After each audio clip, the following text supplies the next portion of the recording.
যশোরের ভৈরব নদীর তীর, দুঃখী রাজকন্যা, অভয়া থেকে অভয়নগর, 11টি শিব মন্দির, সব কিছু রয়েছে এখানে। গ্রামের রাস্তা, দুপাশের বাজার, অত্যন্ত চমৎকার একটা প্রাকৃতিক পরিবেশ।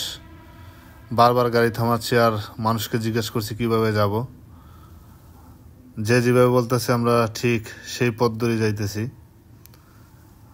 এই গ্রামে আসার পরে আমাদের ঠিক মনে পড়ে গেল আমাদের গ্রামের কথাই, যেন নিজের গ্রামে আছি। দুই পাশে বাজার, মাঝে মাঝে কলা গাছ, কিছু মানুষ আসা যাওয়া করতেছে। তাদের কাছে তথ্য নিয়ে আমরা গন্তব্যস্থানে যাওয়ার চেষ্টা করতেছি। হ্যাঁ বন্ধুরা, আজকে যাব যশোরের অভয়নগরে। সেখানে রয়েছে 11টি শিব মন্দির। সেই শিব মন্দির দেখার জন্য যাব আজকে আমরা সেখানে। আমরা কিন্তু ফাইনালি চলে আসছি সেই 11 শিব মন্দিরে। আমি এখানে আসার পরে যখন এই জায়গাটা দেখতেছি, আমি বিশ্বাস করেন আর না করেন, একবারে সত্যি বলতেছি অবাক হয়ে গেছি যে এত একটা গ্রামের ভিতরে একজন পিতা তার কন্যার জন্য কি করে গেছেন। আমি সত্যি অবাক হয়ে গেছি এখানের এই দৃশ্য দেখে। আমি যখন এত রাস্তা ভেঙে ভেঙে আসতেছিলাম তখন স্যারকে জিজ্ঞেস করি, স্যার কোথায় যাইতেছেন? কিছুই তো দেখতেছি না, কোথায় যাইতেছি আমরা? স্যার আমাকে তখন বললো যে আছে, চলেন যাই। আমি সত্যি অবাক হয়ে গেছি এখানের কারুকার্য দেখে। এত একটা গ্রাম্য পরিবেশের ভিতরে এত সুন্দর একটি নিদর্শন করে গেছে প্রায় 500 বছর আগে। তৎকালীন যশোরের রাজা নীলকণ্ঠ রায়ের একমাত্র কন্যা ছিলেন অভয়া।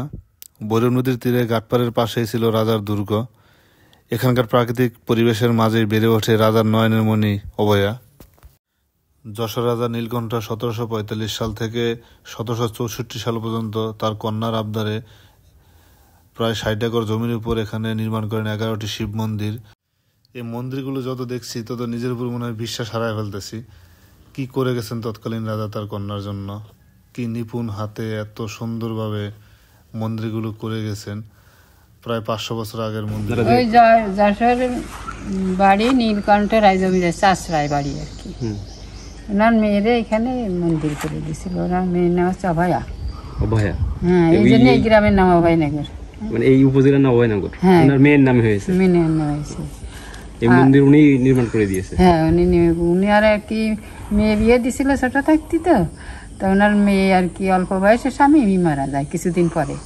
মানে এইখানে তো ওনার জামাইয়ের বাড়ি ছিল আর কি। না, জামাই বাড়ি ছিল নড়াল জমিদার বাড়ি। নড়াল জমিদার বাড়ি। জামাই মারা গেলি তা কি করবে, ছোট বাচ্চা মেয়ে এখন, তখন কি করবে মানে বাবার এই জায়গায় নিয়ে রাখলো। তার বাবার বললো কি, বাবা আমি যখন আমার তো আর বিয়ে ঠিক হবে না, আমি আর সংসার করবো কী করে, তবে আমি আপনার কাছে একটা দাবি করতেছি যে আমার যেন একটু মন্দির করে দিও। আমি সেখানে সারাদিন ফেলায় পুজো করবো। তা ওনারে মেয়ে কাছে মন্দির করে, ওনার বাড়ি 2টো মন্দির করেছে, কাছে বাড়ি করে দিই। হ্যাঁ, তো কাছে না বাড়ি আমি এখানে না, আমি এমন জায়গায় থাকবো সেই জায়গায় গ্রামের নামই আমার নামে নাম হবে।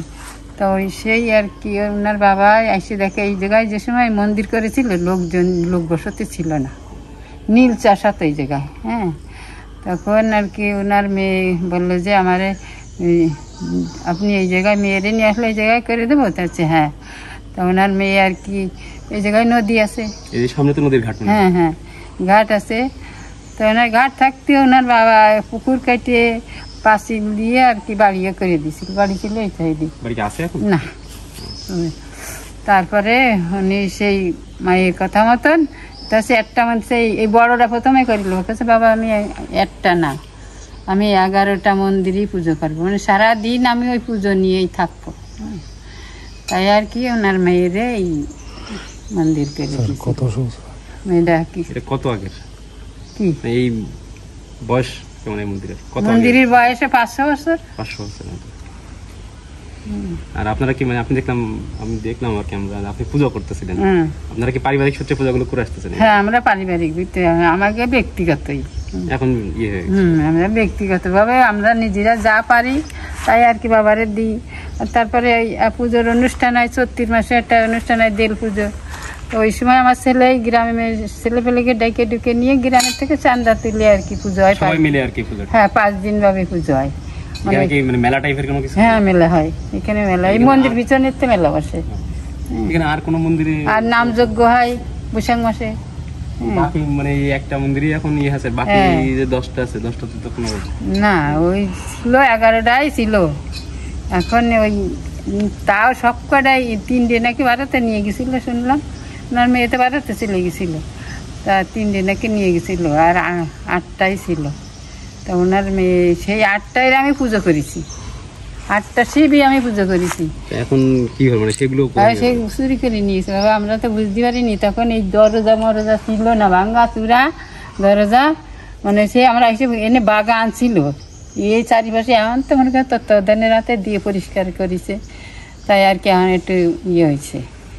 তা সংস্কার করার কোনো ইয়ে করে না, ওই যে পরিষ্কার করে একটু দিয়ে গেছে, এই যে এইবার যেমন এই বারান্দার ছাদটা পড়ে গেছিল, আমরা টিন দিয়ে ছাপড়া দিয়ে নিলাম, এই বারান্দার ছাদটা করেছে, হ্যাঁ এইটুকানি করি। এই পাশে এই যেমন করে কোল বারান্দাগুলো ভেঙেছিল, তার কোনো চিহ্ন ছিল না, ওই বিট খুঁচে খুঁচে বের করে যেরকম ছিল ঠিক সেরকমই করেছে আর কি।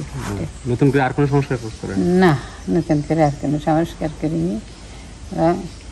আমাদের এই আগে পুজোটাই আর কি ওই 34 মাসে হয়, আর এই নামযজ্ঞ কত তারিখে হয়? ওই 5 দিন থাকতে মাসে, শেষ 5।